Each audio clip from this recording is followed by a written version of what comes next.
계속해서 디모데전서 말씀을 통해 교회 공동체에 주시는 하나님의 교훈을 살펴가고 있습니다. 오늘은 특별히 디모데전서 3장 14절부터 4장 16절까지 말씀을 살펴볼 텐데요. 배경을 잠깐 말씀드리면 바울 사도는 복음을 전하다가 억울하게 모함을 당하고 그래야 로마의 감옥에 갇혀 있습니다. 그리고 자신들이 섬기던 교회들 가운데 특별히 에베소 교회를 향하여 염려하는 마음이 많이 있었는데 디모데를 그곳에 후임 목회자로 보냈습니다. 그곳을 사역을 하게 했는데 디모데는 나이도 아직 어리고 경험도 부족하다 보니 크고 작은 일을 처리함에 있어서 미숙한 것이 많이 드러났습니다. 그래서 바울 사도는 그를 위로하고 격려하고 또 어떻게 실제적으로 교회를 섬길 것인가 하는 교훈을 주기 위해 디모데전서 후서 말씀을 주셨는데 오늘은 특별히 이단과 또 교회 공동체의 영적인 리더들이 어떻게 준비되어야 할 것인가 이 부분을 가르쳐주고 있습니다. 이 두 가지 주제를 함께 살펴보기를 원합니다. 하나님 말씀은 디모데전서 4장 1절부터 16절 말씀까지입니다. 먼저 1절부터 5절까지는 이단에 대한 교훈의 말씀이고요. 6절부터 16절까지는 어떻게 하나님의 좋은 일꾼이 될 것인가 경건의 훈련에 대한 부분인데 그 말씀을 생각하면서 한번 교독하겠습니다. 그러나 성경이 밝히 말씀하시기를 후일에 어떤 사람들이 믿음을 썩거나 미혹하는 영과 귀신의 가르침을 따르리라 하셨으니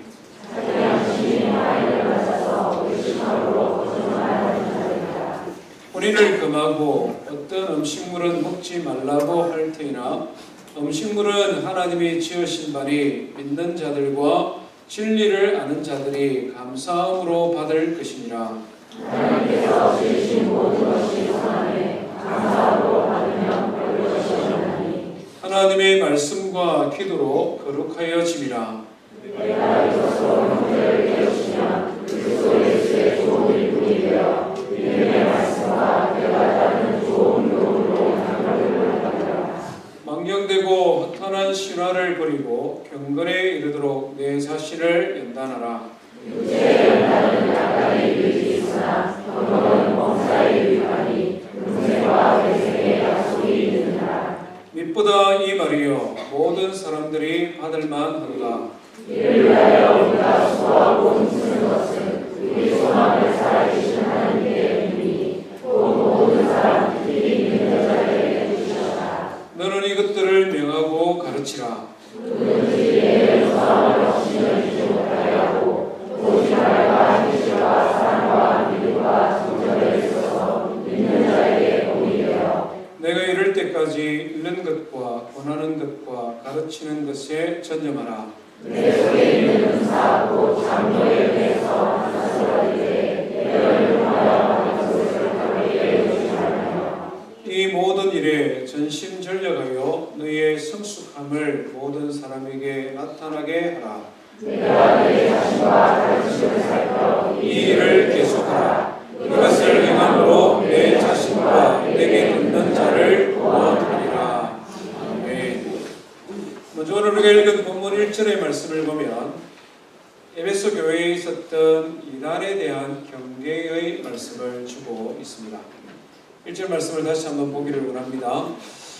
성령이 밝히 말씀하시기를 성령께서 주시는 말씀이다 이 말씀이죠. 바울 사도가 디모데에게 개인적인 편지를 썼으나 개인적인 글이 아니라 하나님의 말씀이다 이렇게 밝히고 있습니다. 특별히 여기 주목해야 될 부분은 말씀하시기를 이라는 부분인데요. 영어 성경을 보면 clearly say 이렇게 나옵니다. 분명하게 말한다, 계속해서 말한다 이런 뜻을 가지고 있습니다. 한 번 말하고 끝나는 것이 아니라 과거에 말한 것이 아니라 과거에도 말씀했고 지금도 말씀하고 계시고 앞으로도 계속 말씀하신다. 이것이 헬라어 현재 시대의 특징입니다. 하나님께서 교회 공동체에 계속해서 말씀하시는 주제가 있는데 그 주제가 뭐냐? 어떤 사람들이 이단을 의미합니다. 어떤 사람들이 믿음에서 떠나 미혹하는 영과 귀신의 가르침을 따르리라 하셨으니 교회 공동체 안에 어떤 사람들이 들어와서 거짓된 교훈을 함으로 말미암아 성도들 가운데에 어떤 사람들이 거기에 미혹되어서 그 가르침을 따르는 사람들이 앞으로 있을 것이다. 이것을 지금 의미하고 있습니다. 디모데전후서에서 나타나는 바울 사도가 경계하는 이단들은 어떤 이단이 있었는가? 한 크게 세 가지가 등장을 하고 있는데요. 오늘 우리가 읽은 3절 말씀해 보니 혼인을 금하고 어떤 식물은 먹지 말라고 하는 사람들입니다. 말하자면 잘못된 금욕주의자들입니다. 혼인, 이것은 사람들의 성적인 욕구를 대변하고 음식물, 이거는 먹는 음식, 식욕을 대변합니다. 말하자면 성적인 욕망과 음식을 먹는 것은 가장 기본적이면서도 자연스러운 우리 인간의 본능입니다. 하나님께서 이것을 만드셨고 하나님이 보시기에 좋았던 것입니다. 그런데 잘못된 금욕주의자들은 이것이 마치 틀린 것처럼 이야기를 했습니다. 식욕과 성욕을 그 자체로 부정한 것으로 여겼습니다. 교회 안에서 자신들의 가르침을 따르지 않는 사람은 음란한 사람이요 음식을 탐하는 사람이다, 이렇게 비난하게 되었다 하는 것입니다. 과도한 금욕주의가 첫 번째 이단이었습니다. 두 번째 이단적인 가르침은 디모데전서 1장에 등장하는데요. 우리 1장을 한번 넘겨주시면 좋겠습니다. 1장 3절 4절 말씀 한번 같이 읽어봅니다. 내가 마게도냐로 갈 때에 너를 권하여 에베소에 머무르라 한 것은 어떤 사람들을 명하여 다른 교훈을 가르치지 말며 신화와 끝없는 족보에 몰두하지 말게 하려 함이니 이것은 믿음 안에 있는 하나님의 경륜을 이름보다 도리어 결론을 내는 것이라. 여기도 보면 어떤 사람이 등장하죠. 교회 안에 거짓 교사, 이단들이 있는데 그들을 가르치는 일을 못하게 막으라, 이 말씀이죠. 무엇을 가르쳤느냐? 신화와 끝없는 족보에 몰두했다 말합니다. 신화와 끝없는 족보. 이것은 디모데전서 후서에 계속 반복적으로 허탄한 이야기 또는 끝없는 족보에 대한 이야기를 하는 사람들이 있었습니다. 신화는 뭐냐? 이것은 어떤 도시나 한 개인의 집안을 그 당시에 유행했던 그리스 로마 신화와 연결시켜서 자신들의 타락과 경건하지 못한 것을 그 신들의 영향이다, 이렇게 가르치는 사람들입니다. 단적인 예를 들면 바커스라는 헬라의 신이 있지 않습니까? 어떤 신이죠? 바커스 신은 어떤 신입니까? 수의 신이죠. 수의 신.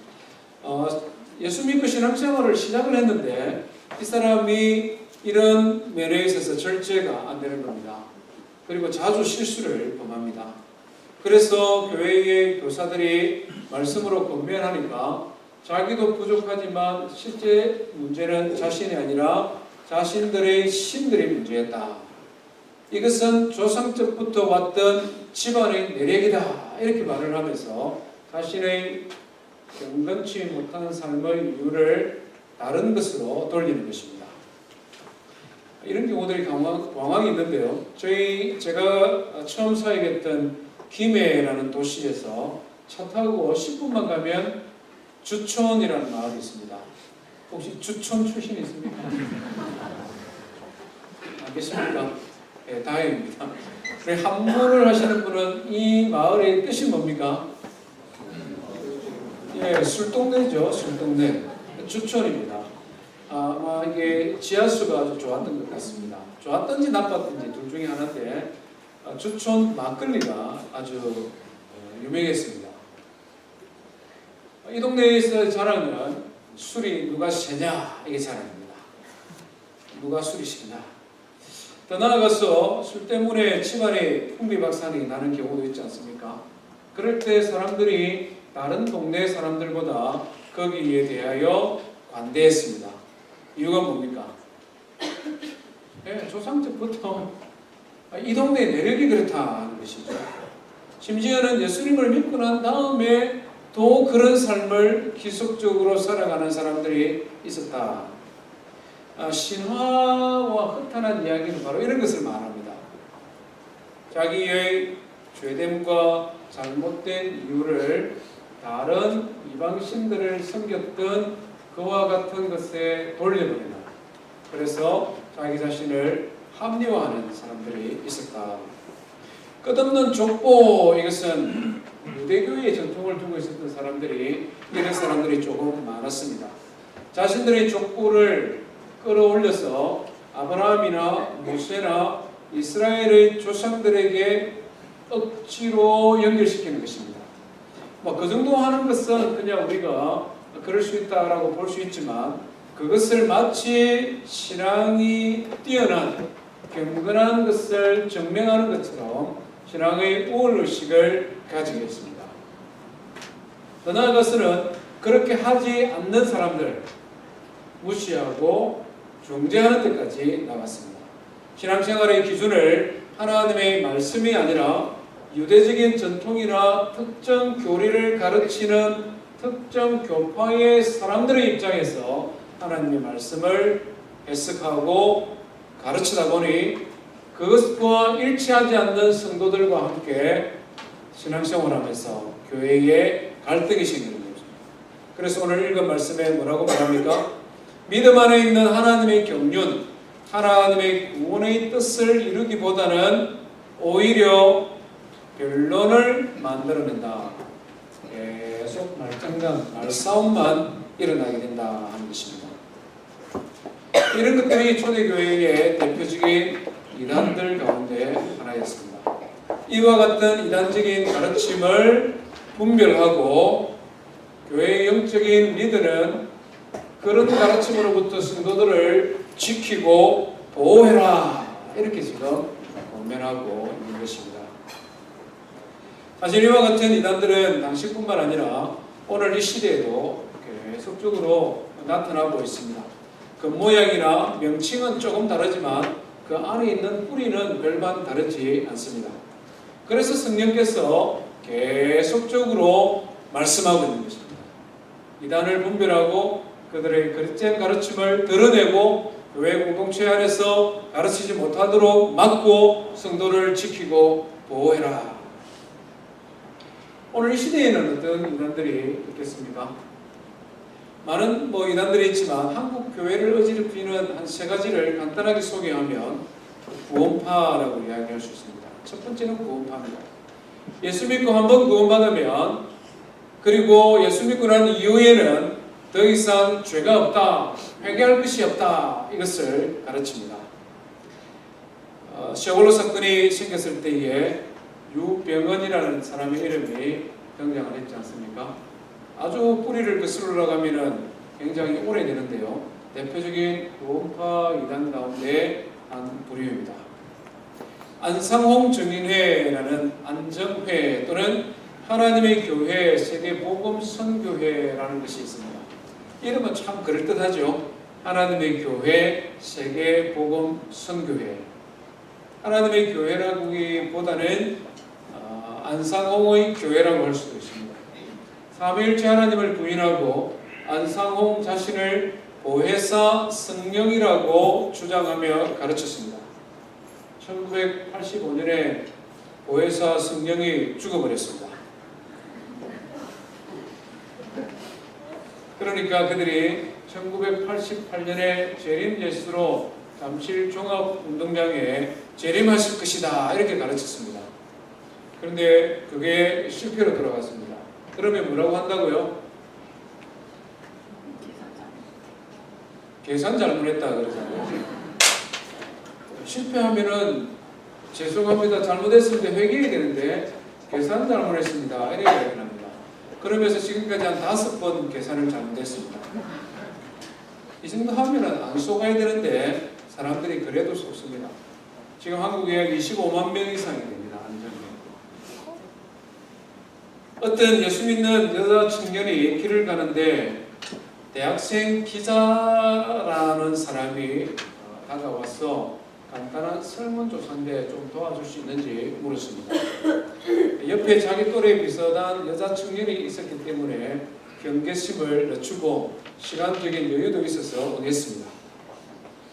뭐 간단한 평범한 질문이었습니다.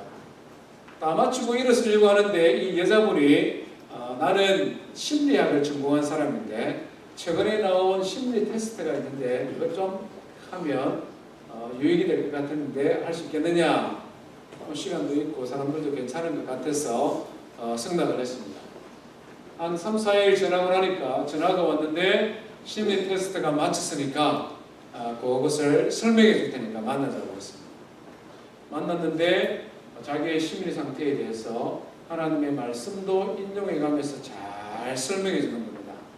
그래서 참 좋은 사람이라고 교제를 시작했습니다. 신앙생활 남편은 예수님을 믿지 않아서 혼자 신앙생활하는 김 집사 이야기입니다. 남편과 애들은 예수님을 안 믿고 혼자서 신앙생활하는 것이 참 힘들고 그래도 계속적으로 믿음을 가지고 기도해가고 있는데 어느 날 등록한 지 얼마 안 되는 박 집사가 자기한테 오더니 밤에 꿈을 꿨는데 며칠 동안 기도하다가 도저히 안 됐어. 이것은 이야기해줘야 될 것 같아서 왔다는 것입니다. 무슨 꿈이냐 물으니까 뱀이 김 집사를 칙칙 감고는 막 삼키려고 하는 꿈을 꿨는데 김 집사뿐만 아니라 김 집사 집에 애들 둘이가 있는데 그 애들 둘이 입으로 나쁜 곤충, 해충들이 막 들어가는 꿈을 꾸고는 너무 놀라서 꿈을 깨고는 안타까운 마음으로 막 하나님을 기도했다. 며칠 동안 지금까지 기도했다. 그러니까 이 이야기를 들으니까 김 집사가 마음이 굉장히 무겁지 않습니까? 아무래도 혼자 신앙생활하는 게 힘드니까 아기가 시험하는 것 같다. 이렇게 이야기를 했습니다. 그러니까 옆에 있는 박 집사가 자기도 그럴 것 같다고 아마 그럴 것 같은데 자기가 잘 아는 꿈을 잘 해몽하는 꿈을 영적으로 잘 해석하는 어떤 목사님이 있는데 그 목사님한테 가서 이 꿈 이야기를 좀 해보는 것은 어떻겠느냐 이렇게 물어봤습니다. 마음이 조금 찝찝하고 그래서 또 아주 꿈을 잘 해석한다 하니까 한번 찾아가 봤습니다. 성경적으로 꿈을 잘 해석하는데 자기 남편과 또 자기 자식들, 자기 자신에게 아주 유익이 될 것 같은 이야기를 많이 해줬습니다. 평상시 열심히 신앙생활을 하기는 하지만 점점점 교회 생활이 좀 지루해지고 있는 박 집사 이야기입니다. 김씨, 박씨, 최씨 사람들이 많아서 그냥 하니까 오해는 없으시기 바랍니다. 최근에 직장에서 비즈니스상 만나는 그런 최 집사하고 조금 언쟁이 있었습니다. 안 그래도 신앙생활이 조금 재미가 없고 그냥 좀 지루해지는 참에 최 집사하고 난데없이 그냥 좀 하다 보니까 마음이 좀 불편한 거예요. 그래서 그걸 직장에 있는 한두 사람하고 이야기를 나눴습니다. 아무 생각 없이 이야기를 나눴는데 며칠 있는데 어떤 사람이 전화가 왔습니다. 다른 교회 다니는 이집사인데 자기 교회에 남자들끼리 모여서 성경 공부하는 성경 공부 모임이 있는데 참 좋다는 겁니다. 자기 교회 목사님은 남자들하고 성경 공부를 아주 이렇게 잘 인도하는 분인데 우리 교회 와서 성경 공부 한번 안 해보겠느냐.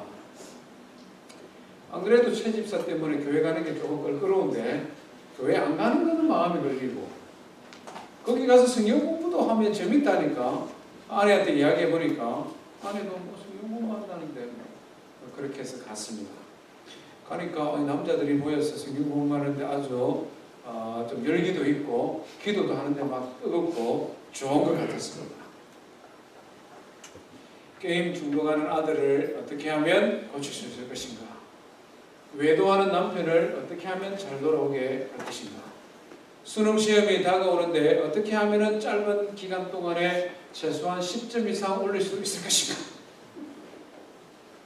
신천지가 교회 다니는 성도들을 미혹하는 대표적인 예들입니다. 꿈 해몽해준다고 이야기해주는 사람이 있으면 저한테 신고하십니다.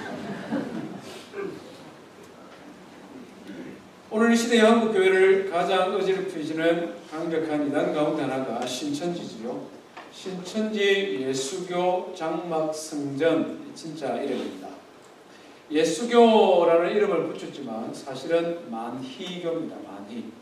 교주 이 만희를 만나야 구원을 받을 수 있고 오직 신천지 교회를 다녀야만 구원이 보장된다, 이렇게 가르칩니다.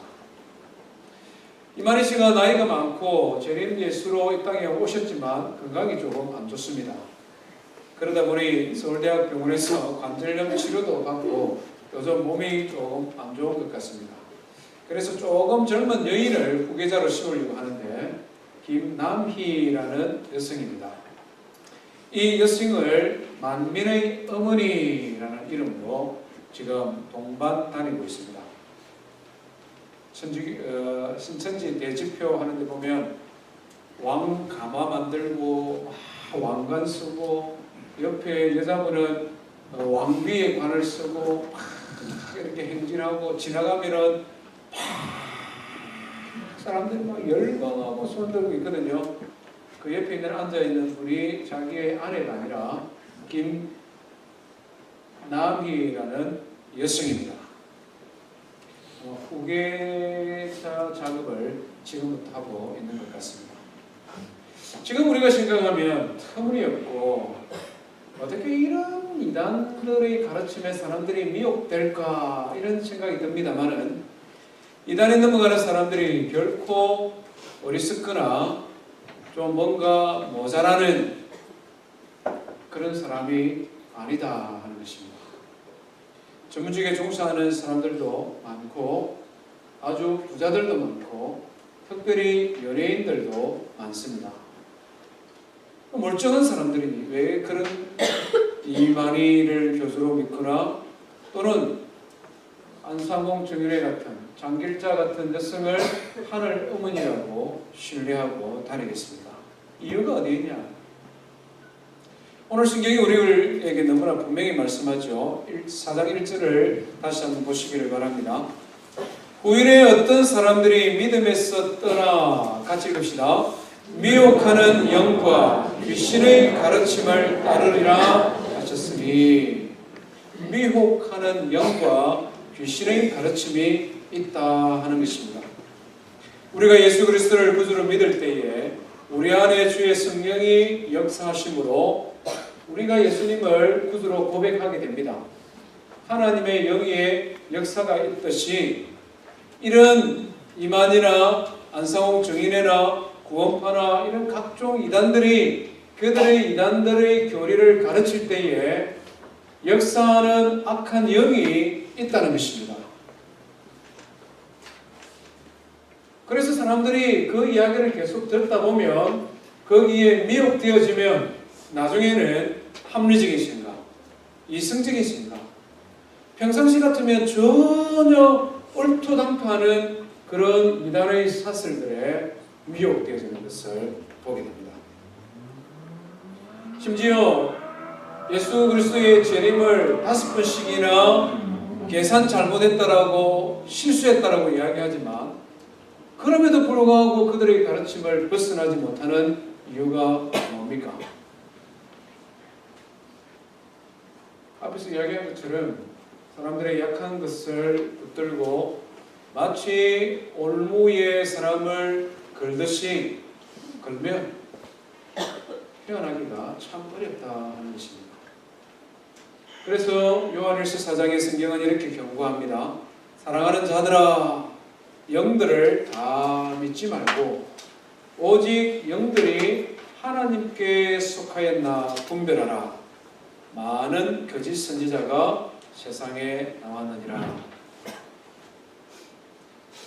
그 진영들도 사탄도 광명한 천사처럼 자기 자신을 위장하고 구원받은 하나님의 백성들까지도 삼키기 위해 우는 사자와 같이 두루 다니는 것이 악한 영들이다. 성경은 이렇게 경고하고 있습니다. 오늘 이 시대 우리 교회가 이 경고의 말씀을 통해 어떤 교훈을 얻어야 되겠습니까? 세상의 여러 교회들이 그러하듯이 우리 교회도 약한 점이 있습니다. 교회 목회자로서 하나님이 기뻐하시는 교회, 정말 성경이 가르치는 성경에서 교훈하는 교회다운 교회를 세우기 위해 참 열심히 기도하고 노력하지만 그럼에도 불구하고 부족한 것이 있습니다. 그러나 교회가 잘못된 교리를 가르치거나 목회자를 비롯한 교회의 영적인 리더가 윤리적이거나 도덕적이거나 사회적인 심각한 무리를 일으키지 않는다면, 또 교회가 세상 사람들에게 손가락질 당할 만한 그런 나쁜 일을 하고 있지 않다면 교회에 대하여 판단하고 말하는 것을 굉장히 주의해야 됩니다. 신앙생활하면서 성도와 성도 간의 인간적인 갈등이나 신앙생활의 배경이 다르기 때문에 서로 화합하지 못하는 경우가 간혹 있을 수 있습니다. 이런 일들을 내가 직접 경험하면 굉장히 속이 상합니다. 화가 납니다. 분이 생깁니다. 그렇더라도 그것을 교회의 전체적인 문제인 것처럼 확대해서 생각하거나 말하지 말라 하는 것입니다. 교회 안에 성도들 간에 신앙생활 하다가 인간적인 갈등이 생겼을 때에 그것을 예수 안 믿는 세상 사람들에게 가지고 가지 마라 하는 것입니다. 예수를 안 믿거나 우리 교회에 대하여 조금 부정적인 생각을 가지고 있는 사람들에게 교회 안에서 자기가 겪고 있는 문제를 가지고 가서 이야기하면 잘 들어줍니다. 100% 내 편을 들어줍니다. 맞장구 쳐줍니다.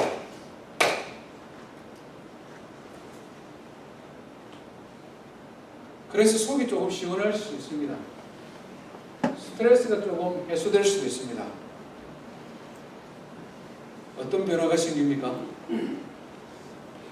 그렇게 했을 때 우리의 신앙에 어떤 변화가 생깁니까? 아무런 유익도 없고 나의 신앙의 성장과 변화에 아무런 보탬이 되지를 않습니다. 성경을 배우는 것도 우리가 굉장히 조심해야 됩니다. 대부분의 이단들이 좋은 인간관계를 맺고 난 다음에는 같이 성경 배우자 이렇게 이야기를 합니다. 특별히 한국에서 출연한 거의 100% 이단들은 무료 성경 신학원 같은 것을 만들어서 그곳에서 성경을 배우게 했습니다.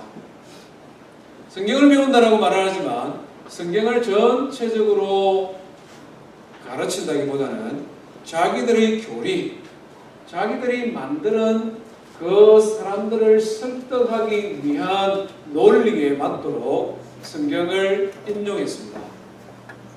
성경 전체의 문맥이나 한 문장 안에서라도 그 뜻대로 해석하기보다는 자기들의 교리나 사상을 합리화하는 방편으로 성경을 인용할 뿐입니다. 그래서 대부분의 이단들은 그들의 포교 대상이 예수 안 믿는 사람이 아니라 예수를 믿는 사람입니다. 성경에 대하여 조금 지식을 가지고 있는 사람들이 훨씬 포교하기가 수월합니다. 그렇기 때문에 성경 말씀을 배울 때도 검증된 곳에서 배우고 교회 공동체 안에서 배우고 가르쳐야 된다 하는 것입니다. 최목사가 잘 가르치니까 저한테서만 배우라 절대 이렇게 말씀드리는 거 아닙니다. 하나님의 교회 공동체 안에서 검증된 목회자와 자격을 갖춘 교회의 영적인 리더를 통해서 하나님의 말씀을 배울 때에 그것이 건강한 신앙이 된다 하는 것입니다. 앞에서 말씀드렸던 것, 교회를 비난하거나 성도들 간의 문제를 세상으로 가져가거나 조그마한 문제를 교회 전체의 문제인 것으로 확대하거나 성경을 배운다고 하면서 그냥 너무나 쉽게 함부로 다닌다는 것은 다른 말로 하면 나는 길 잃은 양입니다. 이것을 떠들고 다니는 것이나 똑같다는 것입니다. 나는 목자 잃은 양과 같은 존재입니다. 아무도 나를 지켜줄 보호자가 없습니다. 누구든지 나의 주인이 될 수 있습니다. 말하는 것과 똑같습니다. 말 그대로 베드로 사도가 경고하듯이 마지막 시대의 악한 마귀는 이미 구원받은 하나님의 백성들이라도 두루 다니며 산길차를 찾아 헤매는데 그들 앞에서 벌거벗은 모습으로 길 잃은 양처럼 자기 자신을 드러낸 것과 별반 다르지 아니하다 하는 것입니다. 교회의 영적인 리더를 어떻게 해야 되겠습니까? 목사를 비롯한 교회의 직분자들, 특별히 성도들을 아주 가까이에서 섬기는 교회의 목자와 목녀들은 성도들을 조리 살펴야 됩니다. 갈등 가운데 있는 사람은 없는지, 방황하고 있는 사람은 없는지, 혹시 다른 교훈에 미혹되는 사람은 없는지, 신앙에 열심히 있어서 뭔가를 배우려고 하고 배우려고 다니기는 하는데 그가 어디서 무엇을 배우는지 그런 것들에 대해서 분명히 살펴야 됩니다. 다른 교훈들을 분별하고 거짓된 가르침으로부터 성도들을 지키고 보호하는 것, 그것이 교회의 역할이요 영적인 리더들에게 주신 직분의 사명이기 때문에 그렇습니다. 사랑하는 성도 여러분, 우리 널푸른 장로교회가 이 땅에 있는 이단들의 거짓된 가르침을 분별하고 그것을 드러낼 뿐만 아니라 하나님의 백성들을 진리의 말씀으로 양육해가는 그런 교회 되기를 주의 이름으로 축원드립니다. 바울 사도의 두 번째 권면은 조금 수동적인 것이 아니라 적극적인 것입니다. 이단의 가르침을 드러내고 이단의 교훈을 막고 성도를 지키고 보호하는 것은 수동적인 겁니다. 이미 공격을 당했고 이미 그런 문제가 발생했을 때 그것을 대처하는 것입니다. 그런데 두 번째 교훈은 그렇게 방어만 하지 말라는 거예요. 예방적 차원에서 오히려 그리스도의 강한 군사를 만들어 성도들로 하여금 이단의 미혹을 알고 이기고 견뎌내도록 만들어라. 두 번째 교훈입니다. 6절부터 16절 말씀인데요. 우리 6절 말씀을 한번 같이 읽어보겠습니다. 시작. 내가 이것으로 형제를 깨우치면 그리스도 예수의 좋은 일꾼이 되어 믿음의 말씀과 내가 따르는 좋은 교훈으로 양육을 받으리라. 아멘. 여기 보면 예수 그리스도의 좋은 일꾼이라는 것이 등장합니다. 사도 디모데 후서를 가면 그리스도의 강한 군사라는 말로 대치되어야 됩니다. 말 그대로 교회 공동체의 성도들을 그리스도의 제자로 강한 군사로 만들어서 이단들의 미혹에 넘어가지 않도록 할 뿐만 아니라 오히려 적극적으로 세상에 나아가 세상을 변화시키는 그리스도의 제자가 되도록 그들을 훈련하라 이렇게 말씀하고 있는 것입니다. 어떻게 교회가 성도들을 그리스도의 좋은 일꾼으로 양육할 수 있습니까? 오늘 우리가 읽는 본문은 그것을 두 가지로 말씀하는데요. 첫 번째는 하나님의 말씀을 부지런히 계속해서 가르치는 것입니다. 6절 말씀해 보니 말씀하고 있죠. 내가 이것으로 형제를 깨우치면 하나님의 말씀을 가르친다는 의미입니다. 11절 한번 볼까요? 같이 있습니다. 11절 시작. 너는 이것들을 명하고 가르치라. 13절 시작. 내가 이를 때까지 읽는 것과 권하는 것과 가르치는 것에 전념하라. 16절도요. 내가 내 자신과 가르침을 살펴 이 일을 계속하라. 똑같은 말을 계속 바울 사도가 지금 반복하고 있지 않습니까? 반복의 핵심은 뭡니까? 읽는 것, 권하는 것, 가르치는 것, 즉 하나님의 말씀을 계속해서 가르쳐서 그 말씀을 통하여 성도들을 훈련하라. 가르치는 것입니다. 사실 이것은 쉬운 일은 아닙니다. 왜냐하면 오늘 이 시대에 배우는 것을 싫어하는 시대이기 때문에 그렇습니다. 배우는 것은 학교에서 배우면 좋고 직장에서 승진을 위해서 배우는 것은 할 수 없지만 해야 될 일이지만 교회에서는 배우는 것보다는 쉬는 것을 좋아합니다. 교회는 좀 편안하게 쉬고 은혜 받고 위로받고 그래서 그냥 감동적인 찬양 부르면서 눈물 흘리고 그래서 감동적으로 변화되어서 세상을 살아갈 수 있는 용기를 얻어서 문을 나가면 좋겠다. 이게 우리 성도들의 욕망입니다.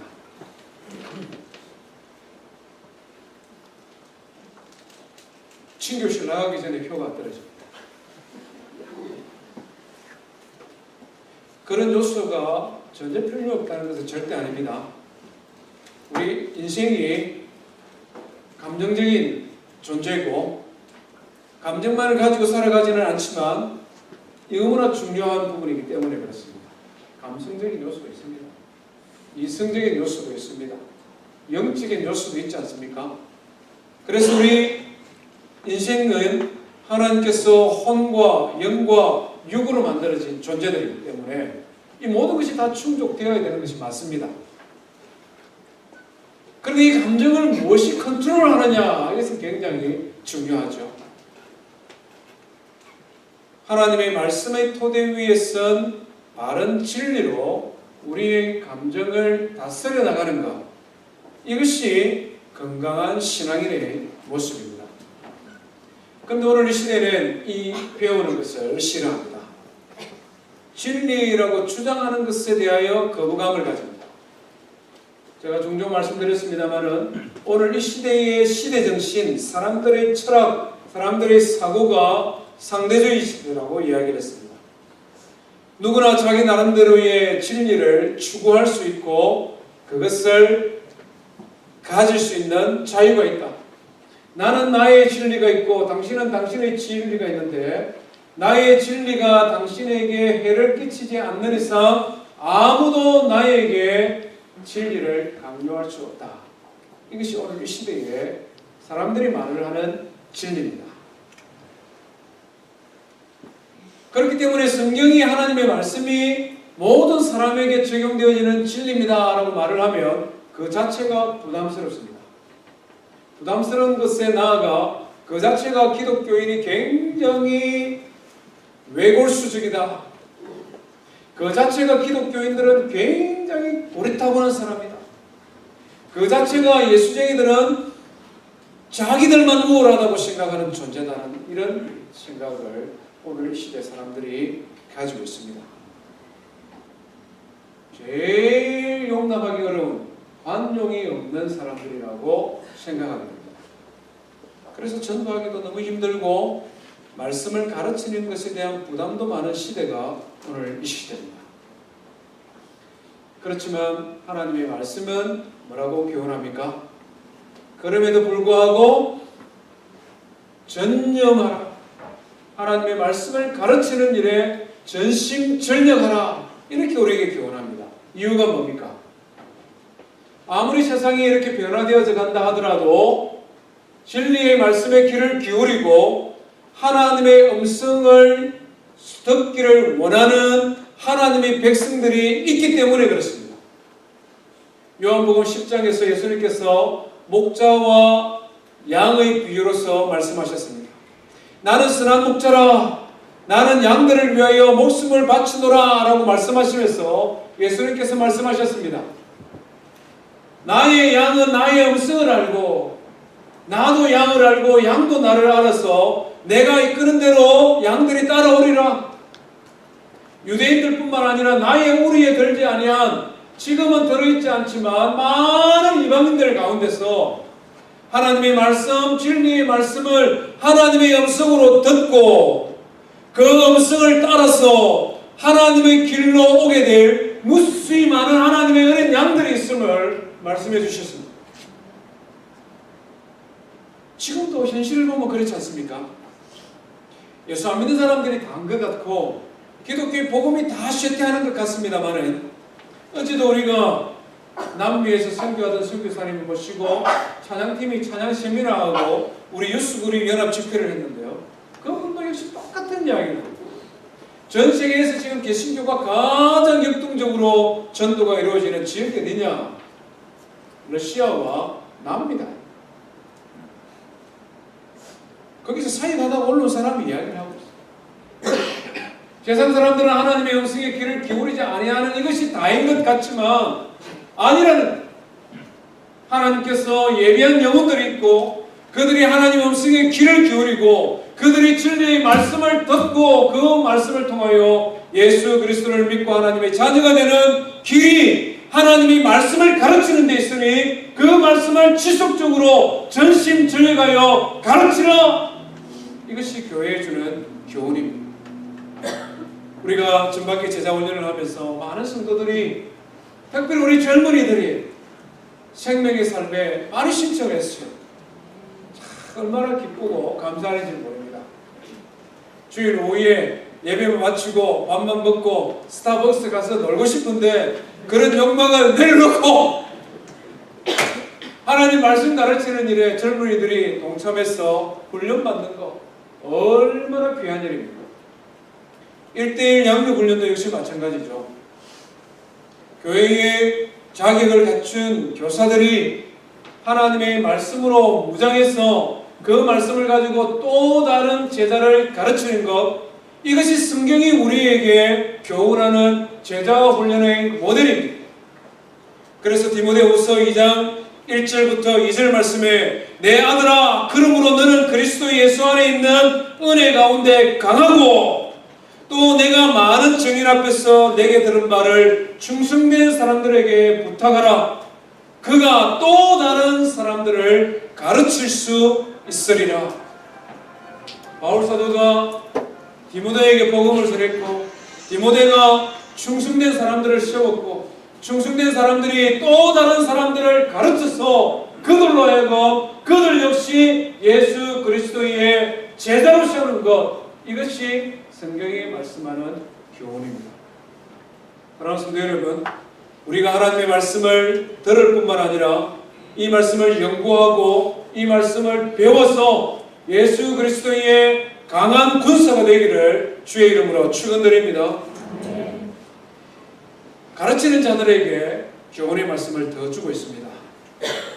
가르치는 것을 말로만 하지 말고 모범으로 보여라 하는 것입니다. 우리 7절 말씀 한번 볼까요?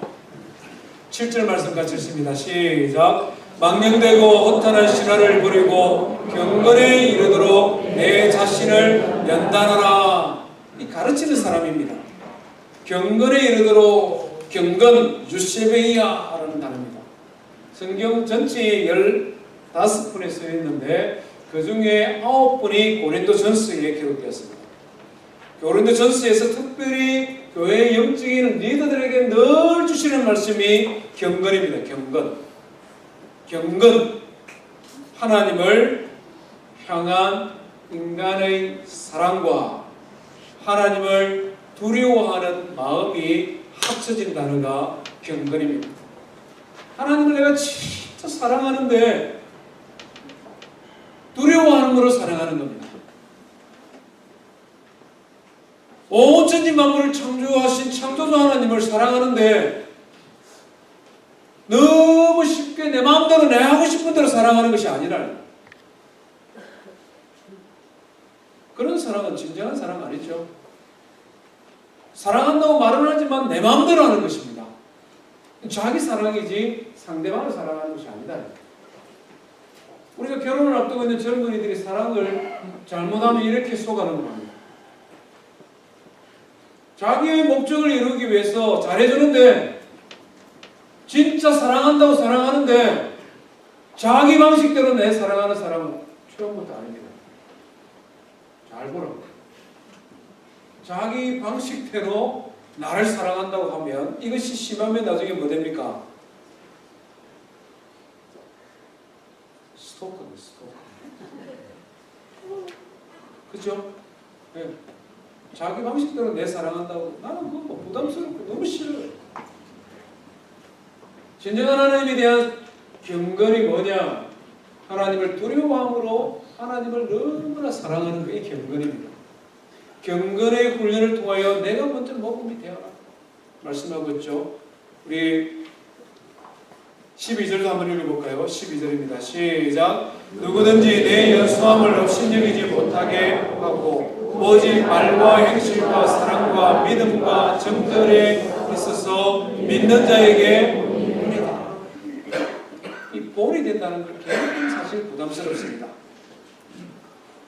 굉장히 부담스럽고 힘들지만 굉장히 효과적인 방법이고 예수님께서 친히 모범으로 보여주신 제자 훈련의 가장 확실한 방법입니다. 이렇게 하세요 라고만 할 것이 아니라 같이 하는 것을 보여주는 겁니다. 하나님의 말씀을 많이 읽어야 됩니다. 이러놓고는 자기는 안 읽는 것이 아니라 제자 훈련을 하면서 하나님의 말씀을 같이 읽어가는 거죠. 성경 암송이 유익이 됩니다. 이래놓고는 자기는 전혀 암송 안 하는 것이 아니라 같이 암송하는 거죠. 하나님 앞에 기도하는 것은 신앙의 삶의 호흡과도 같은 것입니다. 기도합시다 이래놓고는 자기는 기도 안 하고, 이게 아니다는 거죠. 하나님 앞에 모범을 통하여 먼저 내 자신이 모범이 되어라. 영어 성경을 보니까 이것을 example이라고 표현합니다. 말 그대로 표본, 예시. 우리가 신앙생활 할 때 많은 것들을 말로써 배울 수 있습니다만은 그것보다 제일 확실하고 쉬운 방법은 뭡니까? 저렇게 하면 됩니다. 이렇게 봉사하면 됩니다.